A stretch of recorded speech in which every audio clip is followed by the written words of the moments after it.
আৰু ব্ৰহ্মপুত্ৰ আপদ নহয়, আমাৰ বাবে সম্পদ। কোনো নদীয়ে আমাৰ কাৰণে আপদ নহয়, কেৱল ইয়াক মূল্যাংকন কৰা, অধ্যয়ন কৰি, গৱেষণা কৰি ইয়াৰ শক্তিবিলাক আৱিষ্কাৰ কৰাটো হৈছে মানৱ ধৰ্ম। আমি সকলোৱে এই কথাবিলাক কেতিয়াবা অৱজ্ঞা কৰাৰ কাৰণে ইমান সুন্দৰ ব্যৱস্থাটোক আমি সদ্ব্যৱহাৰ কৰিব নোৱাৰো। আৰু আজি এই টাৰ্মিনেল নিৰ্মাণ হোৱাৰ বাবে ভৱিষ্যতৰ দিনত আমাৰ কেৱল বঙাইগাঁও জিলাই নহয়, চুবুৰীয়া ৰাষ্ট্ৰ ভূটান, বাংলাদেশ, ভাৰত তিনিখন ৰাষ্ট্ৰৰ মাজত ইয়াত বেপাৰ বাণিজ্য, ইয়াৰ উপৰিও তিনিখন ৰাষ্ট্ৰৰ মাজত আন্তৰিকতা, সদ্ভাৱনা, বায়লেটাৰেল ৰিলেশ্যনশ্বিপ আৰু আমাৰ যিটো ফ্ৰেণ্ডশ্বিপ সেইটোক আৰু শক্তিশালী কৰাৰ বাবে এই জলপথে আমাক উত্তম ব্যৱস্থা প্ৰদান কৰিব, উত্তম সুযোগ প্ৰদান কৰিব।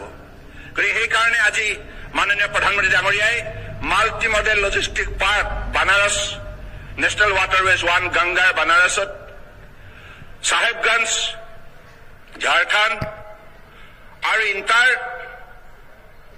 Modal logistic park Kalughat Bihar আৰু হালদিয়া বেংগল আৰু আজি চতুৰ্থটো মাল্টি মডেল লজিষ্টিক পাৰ্ক মাননীয় প্ৰধানমন্ত্ৰী ডাঙৰীয়াই অসমক উপহাৰ দিলে, উত্তৰ পূৰ্বাঞ্চলক উপহাৰ দিলে এই যোগীঘোপা।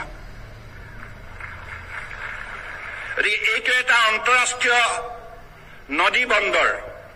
এইটোৱে আজি তাৰিখত আপোনালোকে যিটো অৱস্থা দেখিছে, আৰু আপোনালোকক মই কলো 10 বছৰ পাছত আপোনালোকে দেখিব, 5 বছৰ পাছত দেখিব যে এই বন্দৰটোৱে কেনেধৰণে ব্যৱসায় বাণিজ্য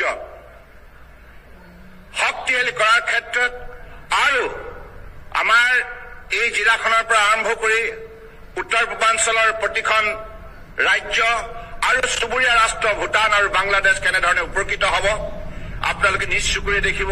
আৰু ইয়াৰ যোগেদি প্ৰত্যক্ষ আৰু পৰোক্ষভাৱে হাজাৰ হাজাৰ আমাৰ উঠি অহা প্ৰজন্মই ইয়াত তেখেতসকলে উপাৰ্জনৰ পথ আৱিষ্কাৰ কৰিবলৈ সক্ষম হ'ব।